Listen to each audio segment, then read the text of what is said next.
that the sun shines down its power to all the world and makes the wind blow strong as it will. I wonder hope gentle rains can fall upon the land, so lovely earth can stay lovely still.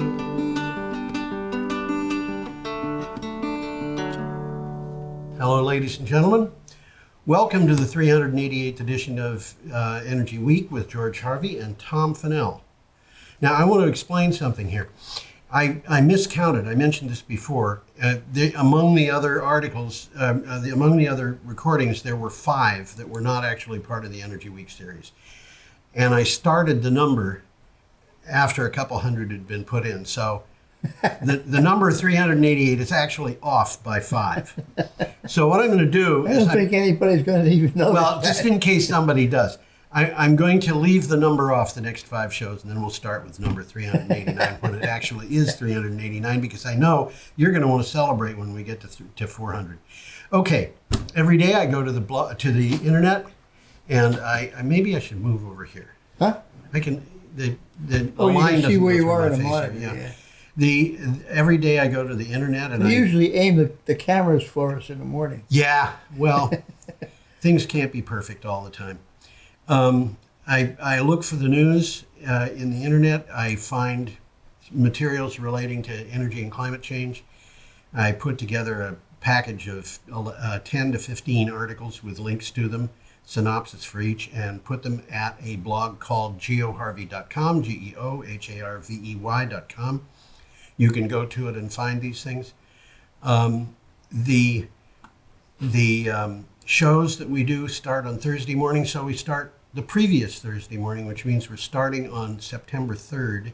If you go to geoharvey.com, you can click on the calendar, and we'll try to keep you up to date, or on about what the date is that these things show up. Or you can go to there's a Energy Week. There's a link to Energy Week, the thing that Tom and I use for the script that you can go to, which is, if you go to YouTube or, here I am fumbling, BCTV to watch this, you can click on that link and that'll take you through the actual script.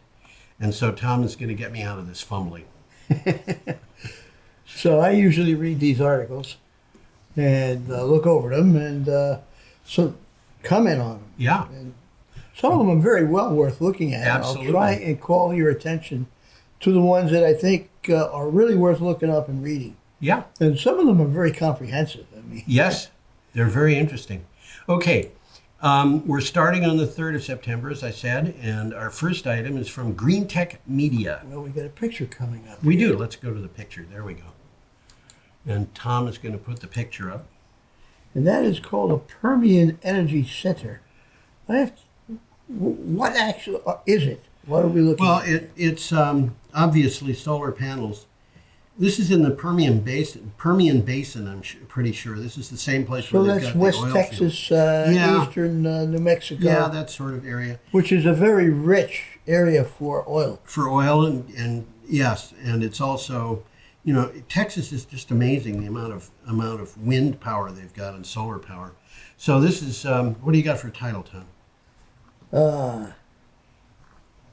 I think it says Ørsted, Yes. the world's offshore wind giant, gets serious about solar. This is an interesting article. Ørsted Well, is, they're getting their act together, aren't yeah, they? they are, but it's the thing that's really interesting is not just that they're moving.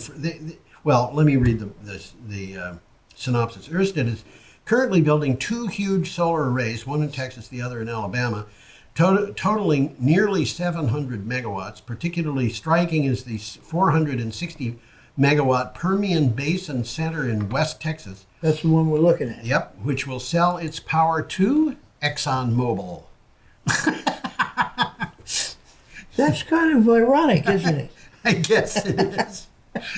They have all these coal mines in Australia, which are getting their power from solar and wind. The world is changing, and it includes a 40 megawatt battery system, which I think in the picture you can kind of see kind of above the center of the picture, just slightly to the right of center, above the solar arrays. There's what looks like a group of little buildings there or something. I believe that's the batteries. You mean that brown area? Yeah. It could be. Yeah. It could be. Okay. Batteries basically now they look like containers, shipping containers. They do. Yeah, they do. And it's hard to tell because that picture is not really very big. Or, that part of the picture is not very big. So you have anything else on that, Tom? Not really. Okay, I'm going to switch the picture. That is a Renault, what we used to say Renault, except some people properly say Renault. Zoe, which is a car, obviously, blocking a road so nobody else can get by. And this is an article from Clean Technica. And what it says is France hits 10.5% EV market share in August, up 4 times the year on up 4 times year on year. Now I'm going to save you from your stumbling. Europe's second largest auto market, France, saw a plug-in passenger electric vehicle market share of 10.5% in August 2020, a growth of 4 times in share from August 2019. I'm glad for the explanation. Yeah. Best sellers this year include the Renault Zoe, the Peugeot E208, and the Tesla Model 3, interestingly enough. That is interesting. Okay, should we go on? Yeah, I think so. We got another picture coming. Yeah, this is from Renew Economy. There's a lot of pictures this week. And this picture is rooftop solar systems. I think those are in Australia. I'm looking for clues in the picture, but I don't really have any. I don't either. What do you got for a title? Renewables through the roof as small-scale solar heads to stunning new highs. Australia. Well, this is valid what they're saying. Yeah, absolutely. As Australia is on track to add a stunning 6.3 gigawatts of new renewable energy capacity in 2020, thanks largely to a rooftop solar market that has defied the odds of COVID-19 and has headed to a second total of just under 3 gigawatts, second record total, of under 3 gigawatts for the year. And a lot of this is voluntary. People do it themselves. Yeah, obviously. There's a note here. Yeah. This is according to a Clean Energy Regulator report. It also says, quote, with rooftop solar PV capacity up 40% year on year, the key question is whether changes to distribution networks, DER technical standards, whatever DER technical standards means, and other rule changes can occur quickly enough to accommodate ongoing record increases in rooftop solar PV. And as I said, this is all voluntary. Yeah. What they're talking about here is people putting so much solar on the grid that the grid is completely overwhelmed by it. And there are... They never planned for that. No, they didn't. There are easy solutions to that, though, and one of them is to build big batteries. And it makes sense. Yeah. It makes sense. I mean, take it while you can. If the sun is shining and you can generate power, generate it and save it. Yeah. And we have the technology to do that. Absolutely. Or you could one of the things that they're doing now, and they're doing this more and more and more, is they're taking excess energy and using it to make hydrogen. And then that's a new development. But one of the things that I saw... It's going to be important. Yeah. One of the things I saw recently, we've talked about nuclear plants, and they're trying to get them... Nuclear. There you go. I'm going to say it right if you don't mind. Nuclear plants trying to follow the load, which is just a really almost impossible chore for them. And now the people who own these nuclear plants are saying, wait a minute, we don't have to follow the load. If the load goes down and the market doesn't want the power that we've got, we'll use it to make hydrogen, and then we'll sell the hydrogen. There you go. Okay. Well, it's a new world. It really is. It's really changing, and it's changing in the right direction. It really is. And now we're up to Friday, September 4th, and we have a picture of Vermont, believe it or not. Solar panels and bees, huh? Yeah, that's what it is. That's Mike Kiernan and Be the Change. Yeah, and this is from Green Energy Times. He looks very busy there. He does, doesn't he? Yeah. What do you got for a title, Tom? Friday, September 4th. Solar panels and bees. Well, Vermont Solar expands state's pollinator habitat. Okay, be the We've mentioned change. this before.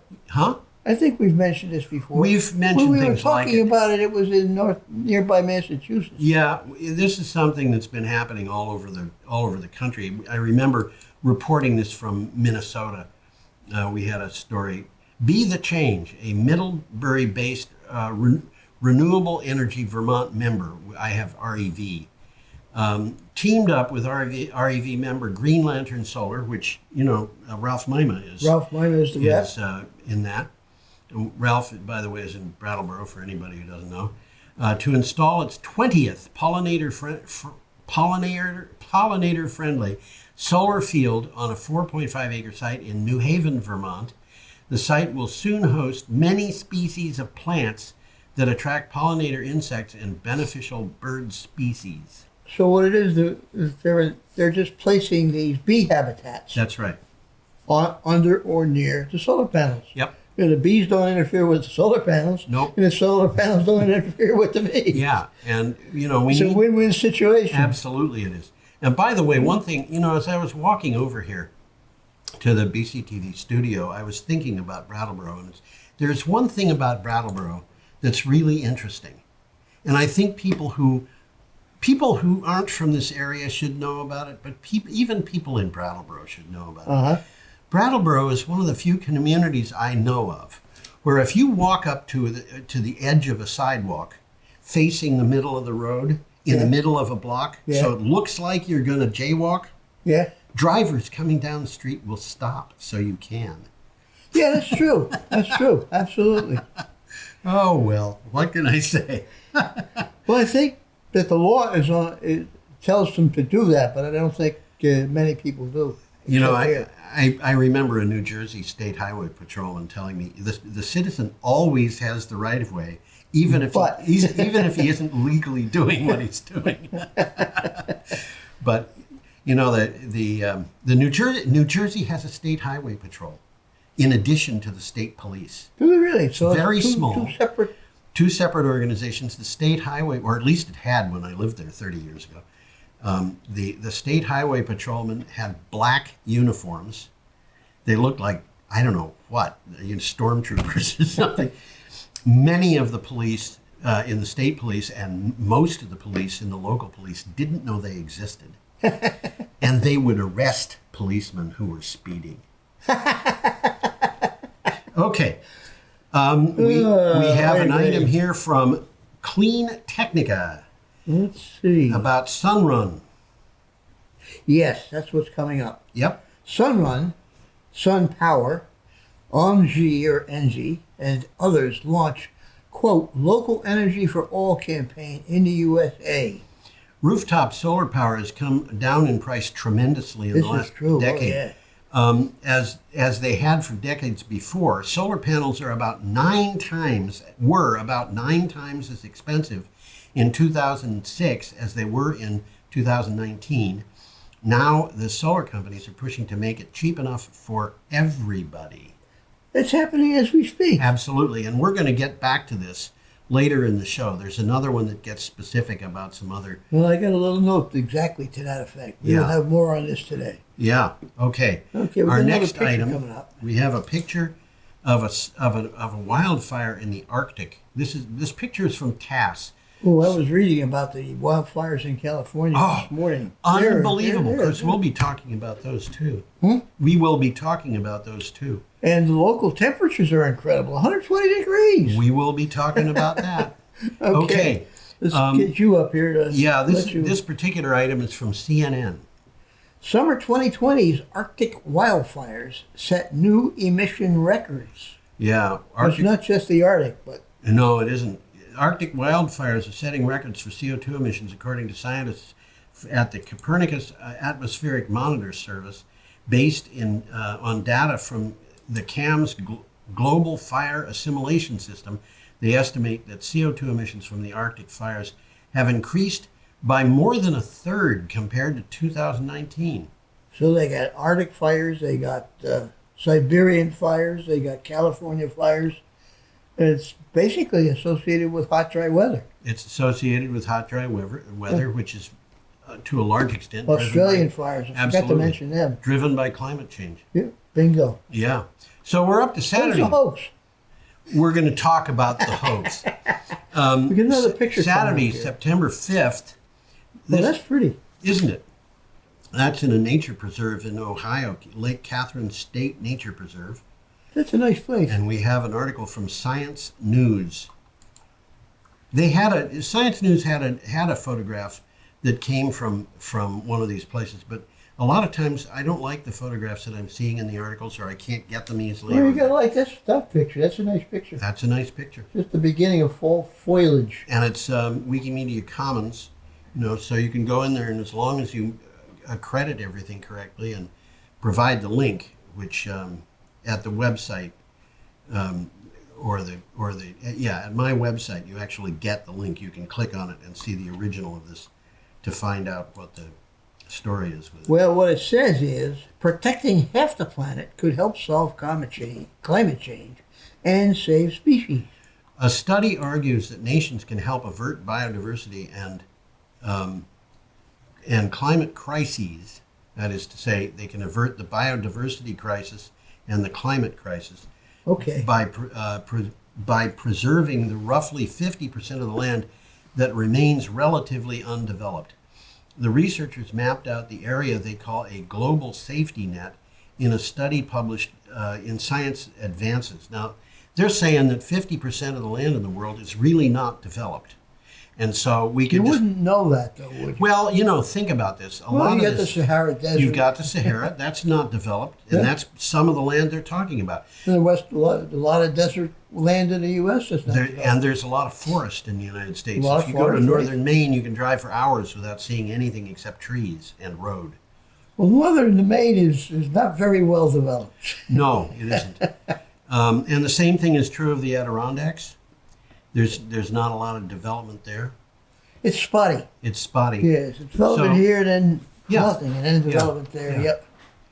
And that same kind of thing is true in other places. I've been in parts of England where you would not believe that you were in the UK. Drive down the road and you just see nothing. And Dartmoor is like that. That is a scary place. It's Dartmoor? Rolling hills, grass, and heather that has been burned down. So the grass will grow, and ditches, erosion ditches that have been encouraged to exist so the sheep will have someplace to hide from the winds. Oh, that's interesting. It is desolate. It's dreadful. And I was looking at a picture of the UK the other day, and it was all mountains, and I was very surprised. You go to Wales, it looks like you're in the Alps in some places, except the mountains are not 15,000 feet tall. They're 1,500 feet tall. 1,500 feet. Well, I was surprised, though. It really looked like Vermont almost. Yeah. Okay, should we... did we read this? Oh, yes, we did. Protecting half the planet? Yep, we did. They mapped out the global safety net. Okay, now we're up to an item from Clean Technica, and I've got a picture for this, which is kind of a crazy picture, as you just said. That is a Drs Crystal Structure, which was credited to San Diego News, which I was surprised by because Clean Technica doesn't usually get photographs from other news organizations. Well, we could spend the rest of the show explaining what that picture is. Yeah, or not. We'll skip over it. Yes, I think so. Obviously, you've got lithium and lithium vanadium groups in a crystalline structure. What do you have for a title for this? The title is interesting. Disordered rock salt and transition metal anodes, engineering the batteries of the future.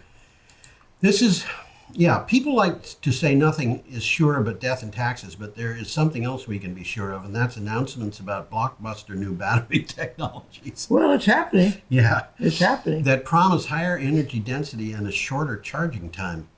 And there's a note on this. Why don't you read that, Tom? Note. Yeah, note. Scientists at UC San Diego have discovered a new anode material they call disordered rock salt that enables lithium-ion batteries to be safely recharged within minutes.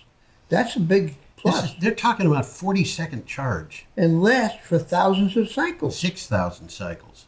They are composed of lithium, vanadium, and oxygen atoms that are arranged in much the same as ordinary kitchen table salt, except distributed randomly. Well, that's what that picture's supposed to That's supposed to show tell us. us. But Yeah, and it is kind of reminiscent of sodium chloride crystals, but it apparently contains... they're cubic, aren't they? Yeah. Apparently this contains neither sodium nor chlorine. We could go on if you want.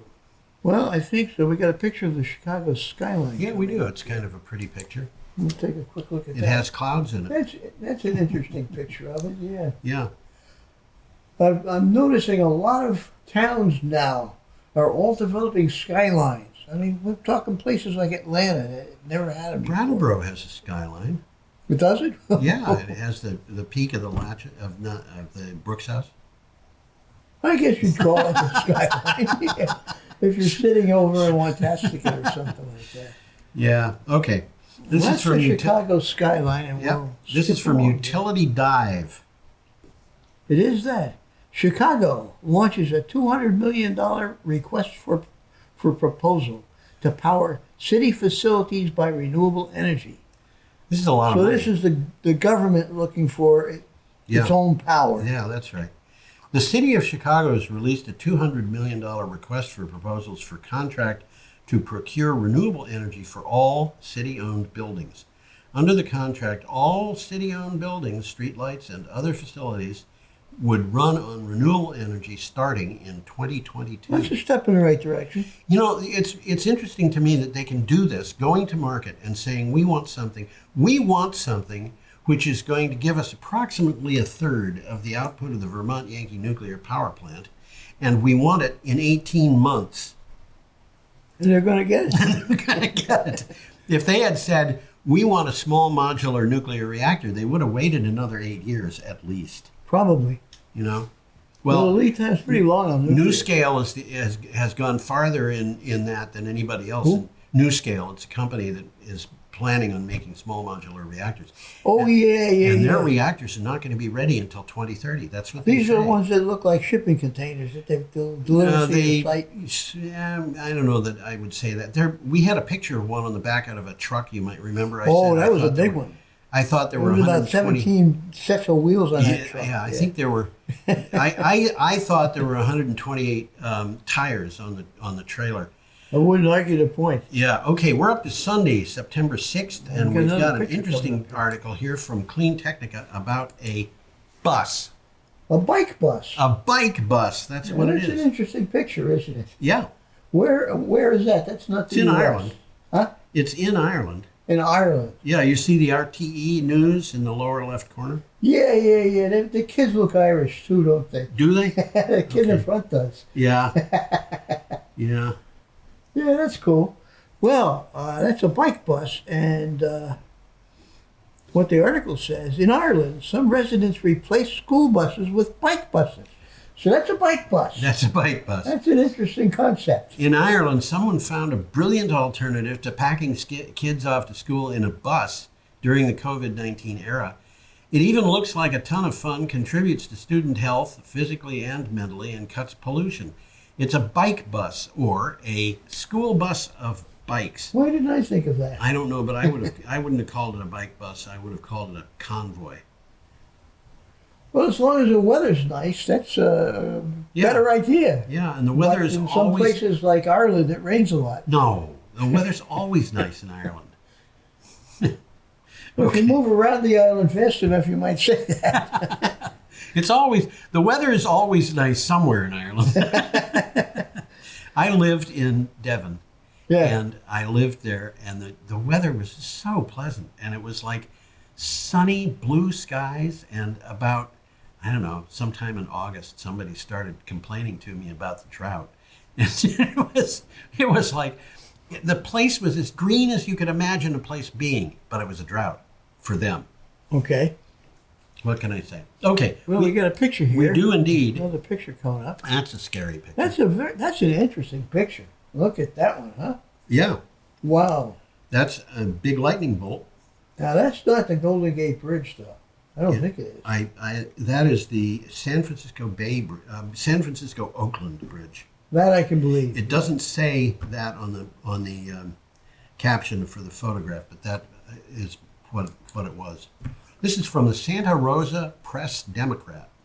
New evidence shows rising temperatures accelerating frequency and intensity of Northern California wildfires. I was listening to that on the radio today. It's worse. 120 degrees out there. 2 years ago, it was awful. Last year, it wasn't quite so bad. It was bad, but it wasn't quite so bad. Well, 2 years ago, it was awful, and now it's awfuler. Yeah. It's really bad out there. As California's fire season is getting longer, it's getting clearer that even modest increases in temperature dramatically ratchet up the wildfire risk, according to climate scientists, meteorologists, and fire experts. Well, that's exactly what's happening.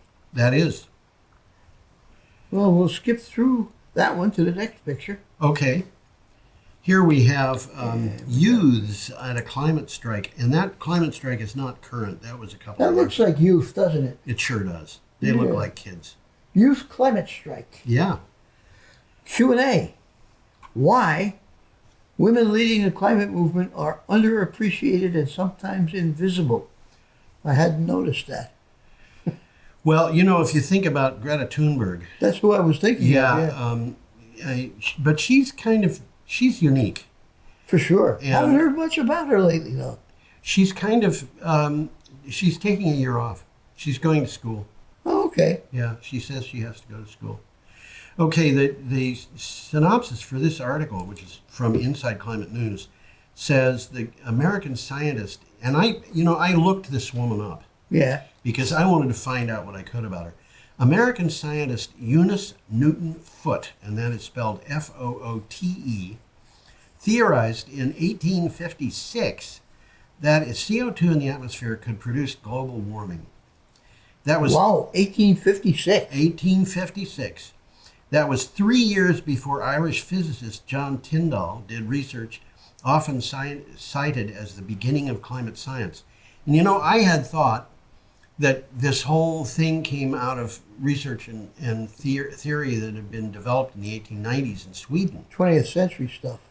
Well, just before Yeah. the 20th century. And this won't, but, you know, here again. They were thinking back in the middle 1800s, weren't they? Yeah, they were. And this woman, Eunice Newton Foote, is worth studying. She was Ahead of her time, huh? a little ahead of her time. She was a feminist. She was, you know, one of the suffragettes. And it seems to me that she was arrested as a suffragette. But she was a scientist, and she had this theory about carbon dioxide in the atmosphere, among other things. This woman was no slouch. Sounds like she knew what she was talking about. But you know, in the 19th Way ahead of century, her time. very few women were very few people. They wouldn't paid take them attention. seriously. They would not take them seriously. Even George Washington Carver was taken more seriously than, for example, this Eunice Newton Foote. Uh-huh. But I think the reason, and of course, for anybody who doesn't know, George Washington Carver was black, and I would maintain that he saved Southern agriculture in the United States when it was really in trouble. And they appreciated him for that. And he was the guy who discovered something that had been known since the Middle Ages, but it had been forgotten in the South in the United States. And that is that if you do composting and you do crop rotations, it will make it possible for you to maintain the soil. Prior to George Washington Carver, they'd build a plantation, buy a bunch of slaves, work the land, grow crops consisting of cotton, tobacco, and corn, which are Exhausting the soil. exhausting the soil. After you've had this beautiful plantation for 20, 25, 30 years, you ditch it, abandon it if you have to, and move farther west. Well, farther west ran out about the time people started to arrive in Louisiana. Yeah. Because you can't do that in Texas.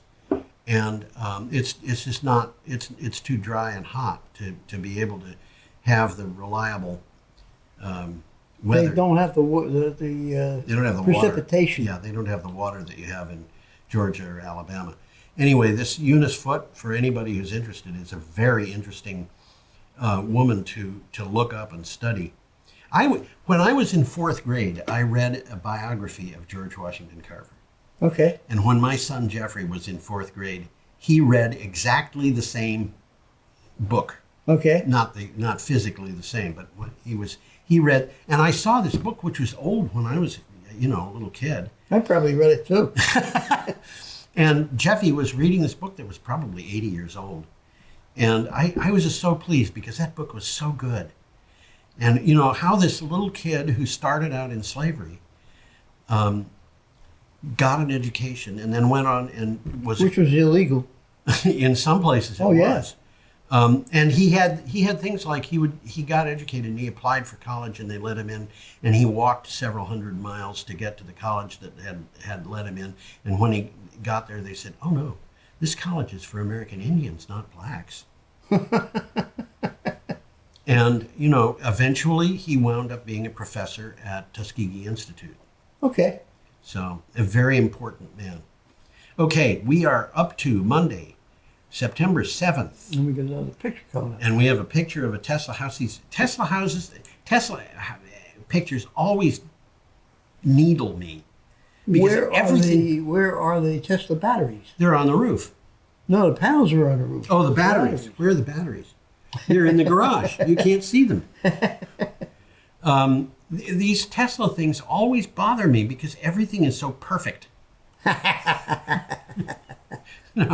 It reminds me of those horrible TV ads they had in the 1950s of beautiful young women with... I don't think that's a photograph. With, well, it might not be.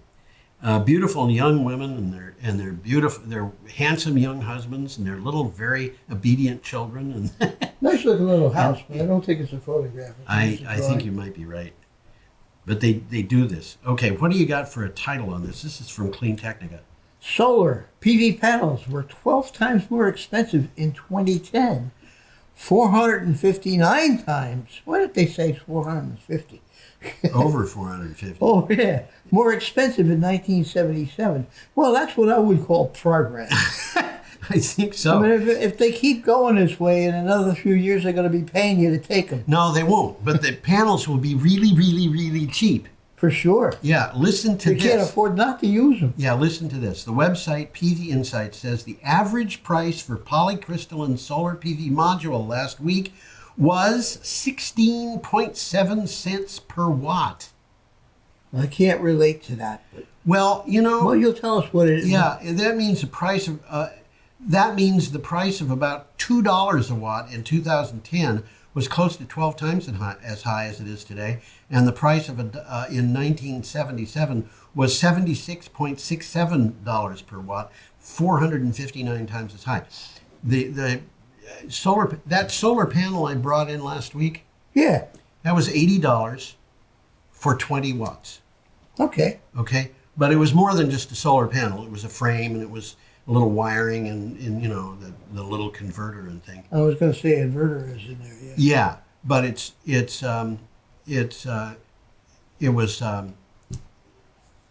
that was extremely expensive compared to what you get for module prices. Well, you're dealing a different. It's a different scale. thing. Economies exactly. of scale here. So what happens here is, it's possible now to get wholesale solar modules very, very cheaply. We're approaching zero. Really well, we've fast. seen some requests for proposals coming in. Oh, that very low are prices. ridiculously low. Yeah. 13 cents. Yeah. Per watt, stuff like that. I don't know. I mean, who'd have thunk? Yeah. Okay. That was from Clean Technica. Our next one. Another picture coming up. We were talking a moment ago about about the California wildfires. Well, I was on it. That was all I could talk about this morning on the radio. On the radio, of course. 120 degrees. Tom, they had people. I've never seen 120 degrees. Even in Saudi Arabia, I didn't see 120. It was 121 yeah. in Los Angeles County. And you know, I think in Death Valley a few weeks ago, it actually reached 130. I can believe that. I've been in Death Valley. I'll tell you something. When I was a kid in Illinois, Yeah. in I think 1953, it might have been 1954, there was a record set of 117 degrees in Illinois. That's not true. Illinois. And for Illinois, 117? you know it's not as dry in Illinois as it would be at the same temperature in So it's hot and humid. Unbelievable. I believe it, yeah. And I remember going to look out the window to see what the thermometer said. And the thermometer was on the north side of the house, so it was obviously in shade. Not in the sun, And I yeah. said, "Mommy, guess what the temperature is?" And she said, I don't want to know. I don't want to know. I said, "It's 117 degrees," because that's what our home thermometer said. Wow. We were a couple hundred miles from East St. Louis, which was where the official record was set. But that was Pretty damn hot. unbelievable. And I was hot, so I went to the refrigerator to get some cold milk. And the milk wasn't It cold. was not cold. Okay. That looks like a little swimming deck. It does. Swimming. What do you have for a title on this thing, Tom? I'll have to look that one up. Okay. California sets new record for land torched by wildfires as 224 people escaped by air from a hellish inferno. I heard about that one Yeah, on the and I radio saw today. pictures of the inside of the helicopter. Yeah, 224 people were taken out in 3 flights. they must have been crowded in there. They were packed like sardines. I bet. And some of them were actually wearing face masks. This has become the worst year in history for California wildfires in terms of the amount of land scorched. And it's only in September. Already more than 2,094,955 acres have been burned across the state this year. You know that figure's out of date today because this is a couple of days old. Cal Fire Captain Richard Cordova said, Scary. "What can you say? I mean, it sounds like California is going to turn into a desert. This is not going to stop. Does not look like it. It No. certainly doesn't look like it. They're going to, you know, Tom, I've come to a point where I think we are actually going to, because we've delayed so much, we're actually going to have to go into geoengineering. And you know, when It's probably happening even though we don't know it. well, I think it is. People are doing it, and they don't know that that's what they're doing. Geoengineering is a huge, broad field. Yeah. And I know that there are probably people listening to this who are saying, "Oh, no, not geoengineering," thinking that I'm advocating dumping sulfur dioxide out of planes or, you know, Yeah. something like that. That isn't what I'm saying. Geoengineering is figuring out what you're going to do to change the earth and then doing it. And that includes like planting trees. Absolutely. So, you know, that's what I'm saying. But we're going to have to. My father, before he died, was very big on the idea of greening the Sahara Desert. And I really think that is possible. I think it's possible too. And it's I think it's possible. going to happen. I think it's possible that we could green much of the American Southwest. Mm-hmm. It's not going to happen if we don't do it. But I think we're going to be pushed to that point where we're going to have to do something to do that kind of thing just to survive. Okay, should we go on? Yeah, we got another picture here. We have a picture we have a picture of solar panels. How quaint. Those solar panels are in South Africa, and they are for an off-grid system. Looks like a kind of a desert that they're in. It does, doesn't it? Yeah. It's obviously rather dry there. African Business Magazine is the source of this. Off-grid power takes off in Africa. Surprise, Well, it's about surprise. time. Yeah. With its lower costs and improved reliability, I want to repeat that. It's improved reliability. The sun doesn't shine all the time, but it's more reliable than the electricity they've got. African leaders are learning to love off-grid renewable technology. What used to be seen as an adjunct to large-scale thermal and hydro-based natural grid supply is now being recognized as a major weapon in the drive to provide electricity to all Africans. And I will say yes. Yes. And you know, even a conservative American should look at this and say, yeah, we should be giving those systems to Africans because every system we give to an African family is going to produce a customer for American business.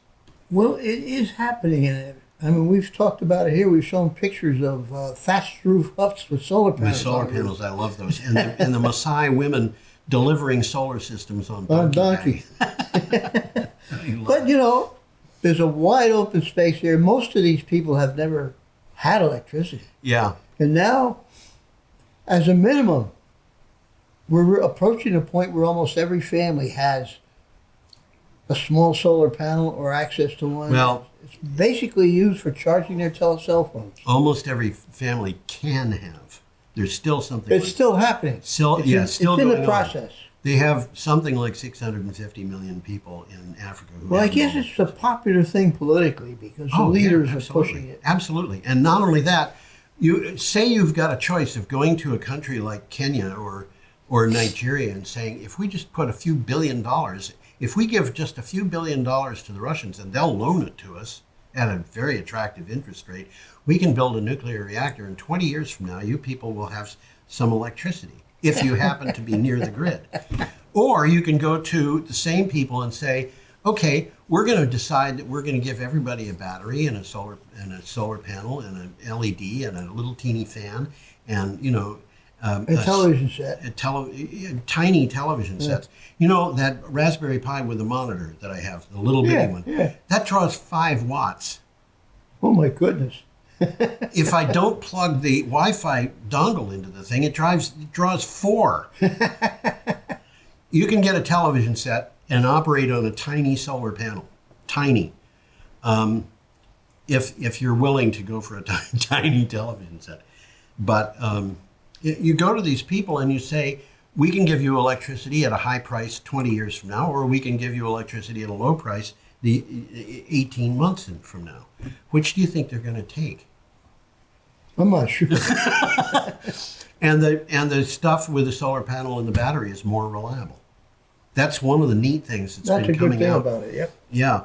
In the last couple of years, we've been seeing that. Okay, we're up to Well, they're taking these people ahead a century in a few years. Yes. We're up to Tuesday, September 8th. We have an item from Clean Technica, and that picture, Another picture. I'm going to read the title. That's not a nuclear bomb, it's sunrise. Is that what that is? It looks like it's upside down. Yeah, it does a little, doesn't it? It's the clouds, and I think that's a telephoto lens looking into the sun, and so the ball of what you're seeing is the bottom half of the ball of the sun on the Yes, you are. Okay, as I said, this is from Clean Technica. It's called Sunrise. No, it's called Listen Up. Huh? I said it's called Listen Up. The picture is called Sunrise. Yeah, picture's called, okay. Now, what this is saying, though, is, quote, listen up. Yep. Dr. James Hansen has a message for the citizens of the Earth. This one got me a little depressed. Dr. James Hansen sent an email about a paper on the Earth's energy imbalance. The Earth has an energy imbalance of 0.75 plus or minus 0.25 watts per square meter, which doesn't sound like a big number, but it's the equivalent to the heat of 400,000 nuclear explosions like the one at that wiped out Hiroshima You better explain every this thing. day. I can't understand what you're saying. What? Okay, you've got a square meter, a meter by a meter, and you've got somewhere between a half a watt and a watt of energy that is being absorbed by that and not being emitted back into space. And So the energy is coming from the sun. yep, And it's getting staying stuck there. on the Earth. And this is So what it's building up in the Earth. it's building up. And that amount of energy, 1 watt, half of a watt to a watt, does not sound like very Well, much. that doesn't sound like much at all. The problem is we've got many, many, many square meters in the world.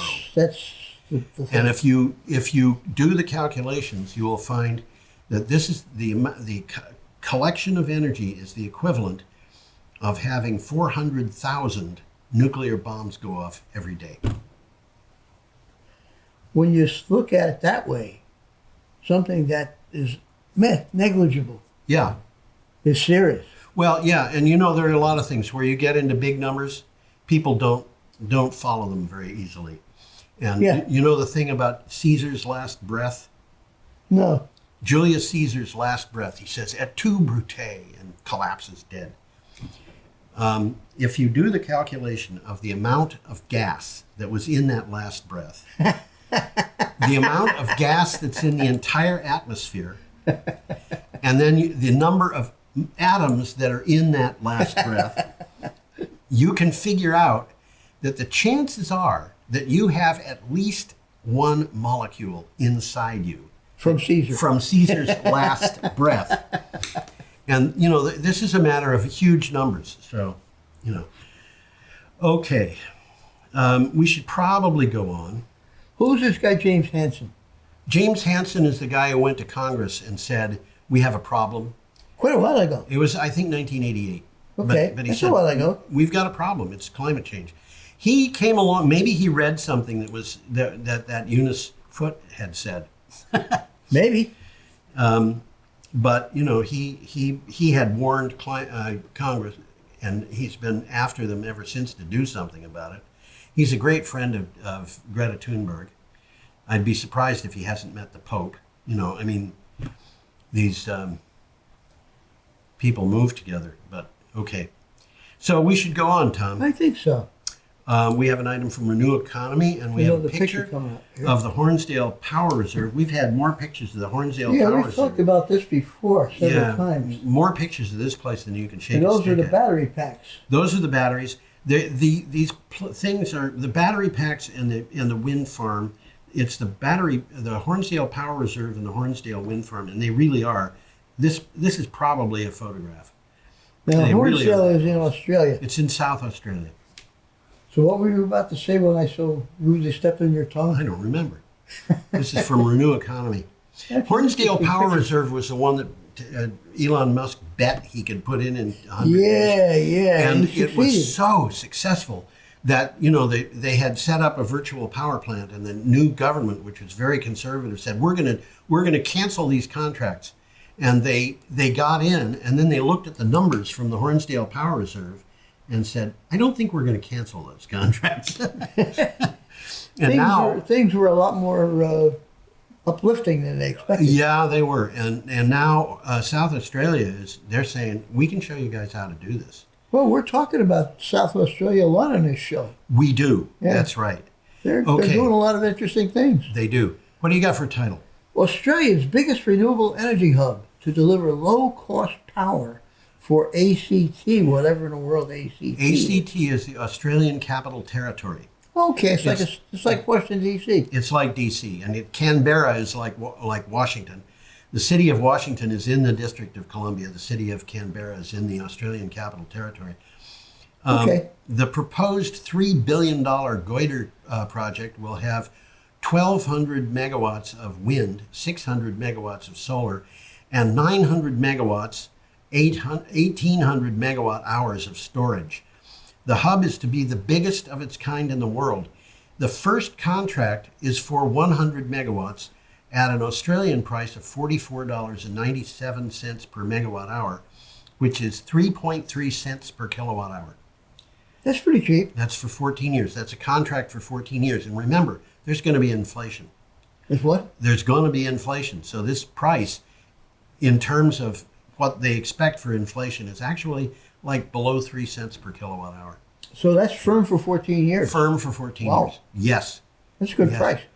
It's I don't know that it's a world record price, but there's no way natural gas can compete with that, regardless of what it's in. Now, you buy electricity. What do you pay? I don't buy electricity.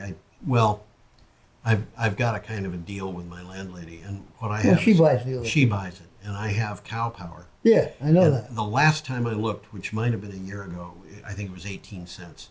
And so you're paying a little extra because it's A little compound. extra, So but it's 18 cents. So maybe Yeah. maybe if you weren't paying the extra, it'd be 16 cents. maybe. But I think that's So this probably is- this about is right. 3 cents. This is 3.3 cents, but you're comparing wholesale with retail. Well, they got to make a profit too. They have to make a profit, but on 3.3 cents, if they're making 100% profit, it's going to be 16.6. I'm sorry, it's going to be 6.6 cents, Yeah. not the 16 cents we're paying around Yeah. here. It would be cheaper than the rates for almost any part of the United States. It would Okay, we should go on, Tom. I think we should. Okay, this next one is from CNN. You know, I've got that picture You do? Or I got one very much like it. Well, it's been, this picture's been all over the place. I've got that picture. It's all over the place. That's a Woodland Hills, California, where if you look at it, well, you don't have to look at it closely. It's easy to see on the screen. 121 degrees. Right. Wow. So what do you got for a title? L.A. County records the highest ever temperature. Los Angeles County recorded its highest ever temperature on Sunday, September 6th. Dave Bruno, a senior meteorologist for the National Weather Service, said, "We reached 121 degrees Fahrenheit in Woodland Hills, California. That's the highest temperature at a station, beating the 119 degrees that was recorded on the 22nd of July 2006. So it's probably hotter than that in Death Valley. Oh, yeah, absolutely. They had a temperature, I think, of 130 degrees. Wow. Not long ago in Death Valley. Okay, I want to go on. Well, we can do that. This next item Another is something I picture. want to talk about. And we have a picture, and it is Wednesday, September 9th. This came out. And this particular article is from New York Magazine. But I'll tell you, next week we're going to be talking about this, and we're going to have at least 2 and maybe more articles about this. Well, that's flooded cropland. Why is Sure. it flooded? Well, weather, you know. what So can I that's say? natural. That's a natural thing. It's So the no, river's it's not. It's overflowing. not intentionally flooded, but it is because of bad weather. Yeah, so the river is overflowed or Yeah. something. Yeah. So what do you have for a title? Trump administration document reportedly warns of financial disaster of climate change. I'm going to say that again. Trump administration document reportedly warns of a financial disaster of climate change. Right. It's about time they started looking at that. Yeah, I guess it is. Now, I've got a quote from their report, but I'm going to start with a synopsis. In the report is called Managing Climate Risk in Financial System. The authors forecast that business as usual emissions will cause immense chaos in the U.S. financial markets. The report came from the President Trump's Commodity Futures Trading Commission. That's very interesting. Isn't it? Now, just for people who don't know, this is like the Security Exchange Commission, which deals with stock, except in this case, what they're dealing with is commodity futures, and the commodity futures market. You can buy and Huge. bet on and Absolutely, I can call them up, and if I've got credit or if I've got the money in an account, I can say I want one potato future, and what that means is I'm committing to buy on a certain date a carload of potatoes. Delivered to your door. It's going to be delivered to the door. If I don't tell them do where to something to deliver prevent it from happening, they're going to deliver it, or they're going to charge me rent for the space. Yeah. And I hate to have that happen. The guy knocking on the door says, "Where do you want me to put these potatoes?" I heard about a guy who actually did that, and he had a mound of potatoes on his front yard. But basically, what happens is if a restaurant chain, for example, needs bacon, and they need it a year from now, and they know that. So they're trying to protect their price. They're trying to protect their price. They'll buy the bacon in advance. It's a good thing for the farmer because the farmer can sell bacon he doesn't have. Yeah. He's got to get it. Got to get it. But obviously, this gets into a thing where if I buy the bacon or I buy the potatoes and I don't have a use or a place, I'm going to buy it and I'm going to sit on that. And when the price goes up, I'll sell it. Which is what a lot of people gamble A on. lot of people get into this. So they needed a way to protect that. So they set up the security, they set up the, what is it called? This administration, the climate, the trading, Commodity Futures Trading Commission. They set that up in order to Facilitate this. And that commission had a subcommission. Now, the commissioners are all Trump appointees. Yeah. They had a climate committee, and the climate committee formed a subcommittee of experts. You would hope. And these experts, well, who were the experts? One of them was a representative from ConocoPhillips. One of them. That doesn't sound good. One of them was a representative from BP. The wrong guys. One of them was a representative, and you go down this list. One of them was a representative from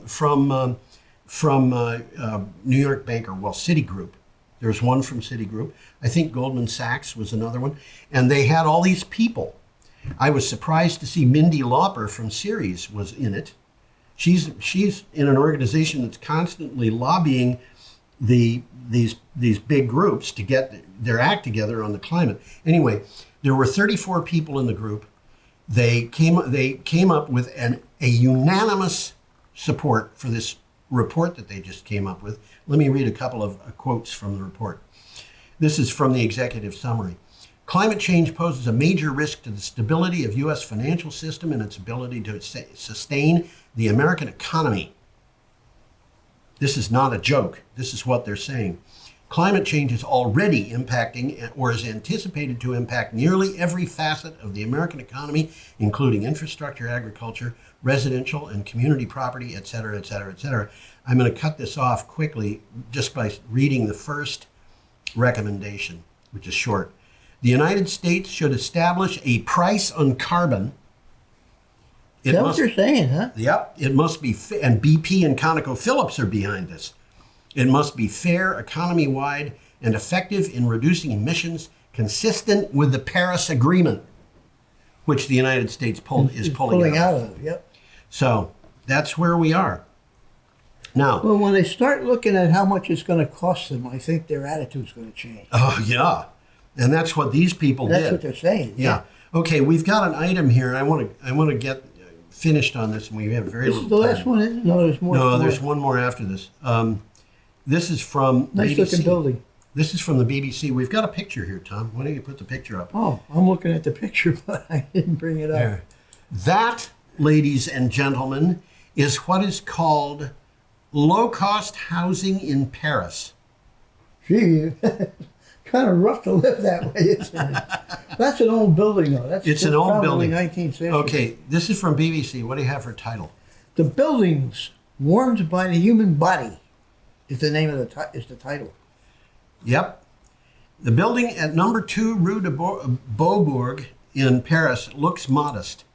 Though you wouldn't know it from the outside, it nevertheless has an unusual design. Since 2015, this building has been drawing its warmth from the hustle and bustle of human body heat in a nearby metro station. Well, this is a very interesting article because unfortunately, or fortunately, as you want to look at it, we emit heat. Yes. And this article is about capturing that heat and using it, saving it and using it. Yep. Which makes a lot of sense to me. You have a note there, Tom, I think. I do have a note. The building in the picture is considered typical, as you just said, of Parisian low-income housing. It was above a metro station, and a lot of the heat recovered was gained when a staircase was built from the station to the building's basement. It's just going up. There are a number of other examples of buildings heated by body heat in various parts of the world with pictures. It's an interesting article. Yeah, a lot of pictures, a lot of good pictures. Yeah. Yeah, really good. Okay, we have one more piece here, which is from Clean Technica, and we have a picture of a Nikola Badger. And this is an interesting article to me. Well, we got two car makers that are sort of similar. One only makes trucks. It's called Nikola. Yeah. And the other one only makes cars, and it's called Tesla. Well, so we got Nikola Tesla. Tesla is now making trucks. Well, they're about to make a pickup. Yeah. Very futuristic looking pickup. Yeah, I don't like it, but that's okay. It's probably a great truck. Well, that Nikola Badger looks like a normal pickup. It does almost. What do you got for title? General Motors to manufacture Nikola Badger as part of a new strategic partnership. For So Nikola, General Motors is going to build those cars. Yeah, Nikola Motor and GM are forming a partnership for $2 billion equity stake in Nikola and the right to nominate one director to the Nikola board. GM will engineer, validate, and manufacture the battery and fuel cell variants of the Nikola Badger. I don't know what these people at Nikola are going to be doing. It sounds like GM is going to do it all.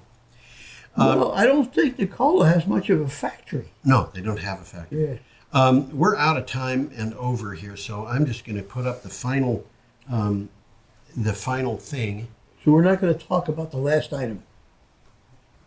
That is the last item. We just talked about it. Offshore wind giant Ørsted? No, that's the notes for the end. Huh? That's the notes for the end. Put that up, Tom. Would you? This says, have an extraordinarily merry week. And now it's time for you and me to wave goodbye. Well, let me get us both up here then. What a good idea.